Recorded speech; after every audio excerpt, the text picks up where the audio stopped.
नमस्कार दोस्तों, मेरा नाम है अंशुमन नाइक और आप सभी का बहुत बहुत स्वागत है इंडियन डिफेंस न्यूज के डिफेंस टॉक सीरीज में, जहां पर हम रोज नए नए डिफेंस अपडेट्स के बारे में बात करते हैं। तो चलिए देर न करते हुए आज की वीडियो शुरू करते हैं।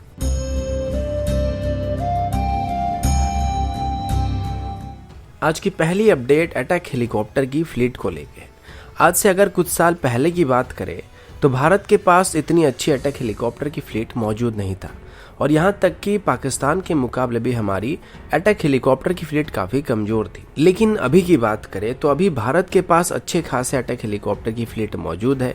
हमारे पास सभी अपाचे हेलीकॉप्टर मौजूद है। हाल ही में इंडियन एयरफोर्स में कुछ लाइट कॉम्बैट हेलीकॉप्टर को भी लिमिटेड नंबर में शामिल करने का फैसला किया गया है और साथ ही अभी आर्मी एविएशन कॉर्प में पहले से ही रुद्र हेलीकॉप्टर की एक बहुत बड़ी फ्लीट मौजूद है, जो कि चाइना के साथ होने वाले किसी भी कॉन्फ्लिक्ट में काफी मायने रखने वाले हैं। लेकिन अगर चाइना की अटैक हेलीकॉप्टर की फ्लीट की बात करें तो चाइना के पास डेडिकेटेड अटैक हेलीकॉप्टर की एक अच्छी खासी फ्लीट मौजूद है, जिसके मुकाबले हम काफी पीछे चल रहे हैं। और चाइना के जो जेट 10 हेलीकॉप्टर है उससे चाइना अपाचे हेलीकॉप्टर की बराबरी का हेलीकॉप्टर बता रहा है। अब इसको काउंटर करने के लिए हम सफिशिएंट मात्रा में अपाचे हेलीकॉप्टर को इंडक्ट नहीं कर सकते हैं, क्योंकि ये काफी महंगे हेलीकॉप्टर हैं और हमारा बजट ही हमको अलाउ नहीं करेगा। लेकिन इसके बदले हम लाइट कॉम्बैट हेलीकॉप्टर को अपने फोर्सेस में शामिल कर सकते हैं।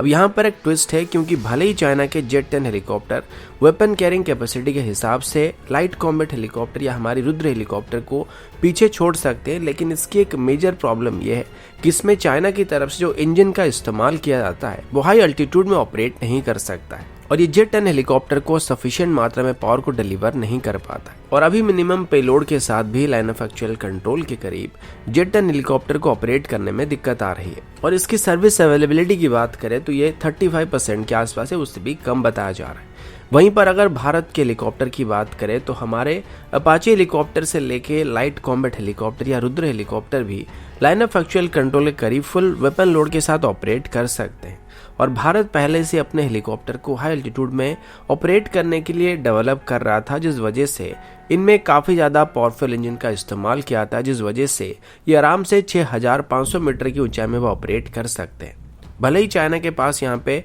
जेट 10 की एक बहुत बड़ी फ्लीट मौजूद है और उनको चाइना की तरफ से अभी लाइन ऑफ एक्चुअल कंट्रोल की साइड में डिप्लॉय करके रखा गया है, लेकिन ये अभी चाइना के लिए एक फेलियर साबित होने लगा है, क्योंकि अगर जंग हुआ तो ये हेलीकॉप्टर या तो ग्राउंडेड कंडीशन में रहने वाले हैं या फिर इनको सही तरीके से चाइना इस्तेमाल नहीं कर सकता है। क्योंकि अगर ये मिनिमम पेलोड के साथ भी लद्दाख रीजन में ऑपरेट नहीं कर पाते हैं तो इनको जंग में उतारने का चाइना को कोई भी फायदा नहीं होने वाला है।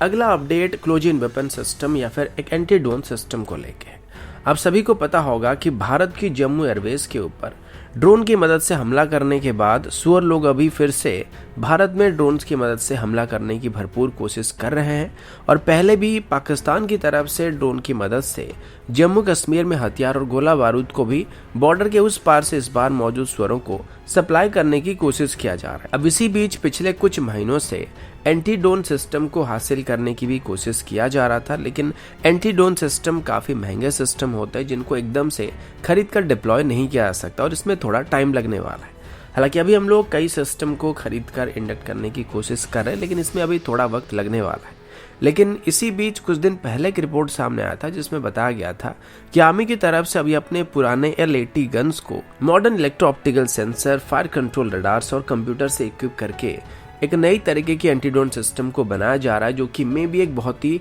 कॉस्ट इफेक्टिव सोल्यूशन होने वाला है। इस दौरान अभी कल्याणी स्ट्रेटेजिक सिस्टम की तरफ से एक क्लोज इन वेपन सिस्टम को भी इंडियन एयरफोर्स को ऑफर किया जा रहा है और इसको अभी कल्याणी ग्रुप की तरफ से BAE सिस्टम के साथ ज्वाइंट पार्टनरशिप के तौर पर बनाया जा रहा है। अभी हाल ही में ही कल्याणी ग्रुप की तरफ से ट्वीट करके बताया गया कि इसकी सभी इंटरनल ट्रायल को कंप्लीट किया जा चुका है और इंडियन एयरफोर्स की तरफ से अभी अपने एयर डिफेंस कैपेबिलिटी को बेहतर करने के लिए और अपनी L70 या ZU-23 जैसे एयर डिफेंस गन को रिप्लेस करने के लिए एक RFP को भी इशू किया गया था, जिसमें इंडियन एयरफोर्स लगभग 244 एयर डिफेंस गन, 228 के आसपास फायर कंट्रोल रडार और लगभग 2.4 मिलियन बुलेट को खरीदने वाला है। अब इस डील की कीमत लगभग 1.5 बिलियन डॉलर होने वाला है और इनको इंडियन एयरफोर्स अपने स्ट्रेटेजिक एयरवेस में लास्ट लाइन ऑफ डिफेंस के तौर पर डिप्लॉय करने का प्लान कर रहा है, जो कि क्लोज रेंज में आने वाले दुश्मन के एयरक्राफ्ट से लेके मोटार सेल, मिसाइल या किसी भी लो फ्लाइंग ऑब्जेक्ट को टारगेट कर सकते हैं। इनमें कल्याणी स्ट्रेटेजिक सिस्टम के अलावा Adani defence, Mahindra defence, L&T defence,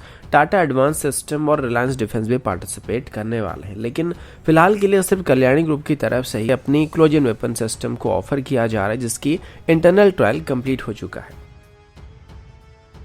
अगला अपडेट चाइना को लेके। अब सब जानते हैं कि भारत और चाइना के बीच पिछले 1-2 सालों से बॉर्डर टेंशन चल रहा है और पिछले 1 साल में चाइना अपनी ताकत को काफी हद तक इंक्रीज कर चुका है। सबसे पहली बात तो ये कि पिछले साल जब चाइना के साथ हमारा बॉर्डर फेसअप शुरू हुआ था, उस दौरान चाइना के पास तिब्बत रीजन बस 3 ही मेजर एयरवेस मौजूद थे और उनमें से किसी एक भी एयरवेस में हार्डन शेल्टर मौजूद नहीं था, जिस वजह से अगर भारत की तरफ से इन एयरवेस पर हमला किया जाता तो यहाँ पर मौजूद सभी चाइनीज फाइटर जेट को आसानी से डिस्ट्रॉय किया जा सकता था। लेकिन पिछले 1 साल में चाइना अपनी सभी एयरवेस में इंफ्रास्ट्रक्चर को काफी मजबूत कर चुका है और सभी एयरवेस में अभी हार्डन शेल्टर्स को बनाने के साथ साथ एडिशनल फाइटर जेट को रखने के लिए फैसिलिटी बनाया जा रहा है। इसके अलावा चाइनीज एयरफोर्स की एक मेजर डिसएडवांटेजेस ये था कि तिब्बत रीजन में मौजूद चाइना के सभी एयरबेस काफी हाइट पर मौजूद थे, जिस वजह से वहां से उनके जो एयरक्राफ्ट हैं फुल वेपन लोड के साथ टेक ऑफ नहीं कर सकते। और चाइना पहले मोस्टली अपनी चाइनीज फ्लैंकर सीरीज यानी कि J11 या J16 जैसे एयरक्राफ्ट को यहाँ से ऑपरेट कर रहा था और लिमिटेड नंबर में चाइना J20 को भी होटान एयरवेस या कस्कर जैसे एयरवेस से ऑपरेट कर रहा था। अब चाइनीज फ्लैंकर को तो काउंटर किया जा सकता है और ये इतने टेंशन वाले बात नहीं है, क्योंकि इनको आसानी से हमारे सुखोई सीरीज के एयरक्राफ्ट काउंटर कर सकते हैं और राफेल तो इनको बहुत ही आराम से काउंटर कर सकता है। लेकिन अगर J20 की बात करें तो हमारे एयरफोर्स में सिर्फ अभी राफेल ऐसा एयरक्राफ्ट है जो कि चाइनीज J20 के साथ BVR फाइट ले सकता है। अब जैसे कि चाइना के पास पहले ज्यादा J20 मौजूद नहीं थे और उनके पास 20 से 40 के आसपास J20 मौजूद थे, तो इनको तिब्बत रीजन में चाइना डिप्लॉय नहीं कर रहा था और ऊपर से इनके इंजन इशू रहते थे, जिस वजह से चाइना इनको तिब्बत रीजन में डिप्लॉय करने को अवॉइड कर रहा था। पर अभी चाइना की तरफ से इसके लिए नए इंजन को बनाया जा चुका है और अभी ये भी बताया जा चुका है कि चाइना काफी तेजी से ही अपनी J20 को मैन्युफैक्चर करने लगा है। साथ ही इसको अपग्रेड भी किया जा रहा है और अभी चाइनीज एयरफोर्स में लगभग 150 से ज्यादा J20 मौजूद है, जिनको चाइना की तरफ से 4 अलग अलग रेजिमेंट में डिवाइड करके इस्तेमाल किया जा रहा है और ये एक मैसिव नंबर है। और इनमें से अगर चाइना 2 स्क्वाड्रन को भी भारत के बॉर्डर में डिप्लॉय करता है तो ये आसानी से एयर सुपीरियरिटी को हासिल कर सकते हैं, क्योंकि PL-15 मिसाइल चाइना को VVR एडवांटेजेस दिला सकता है और लो RCS होने की वजह से फ्रंटल एंगेजमेंट में J20 को हमारे सुखोई ज्यादा दूरी से डिटेक्ट नहीं कर सकते और उनके ऊपर मिसाइल को फायर नहीं कर सकते। और राफेल अकेला ऐसा एयरक्राफ्ट है जो कि J20 के साथ एंगेज हो सकता है और अपनी सुपीरियर इलेक्ट्रॉनिक वॉरफेयर सिस्टम की वजह से J20 की रडार को भी धोखा दे सकता है और उस पर रडार लॉक को बना सकता है। लेकिन प्रॉब्लम यह है कि अभी हमारे पास बस 36 राफेल मौजूद है और अगर चाइना 75 से ज्यादा J20 को इनके खिलाफ डिप्लॉय कर देता है तो ये राफेल को आउट नंबर कर सकते हैं। और अभी चाइना और भी तेजी के साथ J20 की प्रोडक्शन को इंक्रीज करने की कोशिश कर रहा है और आगे चल के इसके अपग्रेडेड वेरिएंट्स को भी बनाने का फैसला किया जा चुका है, जो कि और भी बेहतर होने वाला है। तो ये आगे चल के इंडियन एयरफोर्स के लिए चिंता का विषय होने वाला है और इस चीज का एहसास भी यूएस को पहले से ही हो चुका है, जिस वजह से यूएस की तरफ से भी अपनी F-35 की प्रोडक्शन को काफी तेज कर दिया गया। और अगर हमको सच में चाइना को काउंटर करना है तो हमें आने वाले दिनों में या तो राफेल या एडिशनल 5th जनरेशन एयरक्राफ्ट की जरूरत पड़ने वाली है, जो कि J20 को काउंटर कर सके। बाकी चाइनीज फ्लैंकर्स को काउंटर करने के लिए हमारे सुखोई काफी होने वाले, लेकिन हमारे सुखोई कभी भी J20 से VVR फाइट में नहीं जीत सकते। अगला अपडेट भी भारत और चाइना को लेके। इंडियन आर्मी की तरफ से अभी हाल ही में ही किए गए एक ऑफिशियल प्रेस रिलीज में बताया गया कि भारत और चाइना के बीच लाइन ऑफ एक्चुअल कंट्रोल से फर्दर डिसएंगेजमेंट को करने के लिए 13th राउंड की बॉर्डर मीटिंग को अरेंज करने का फैसला किया गया है।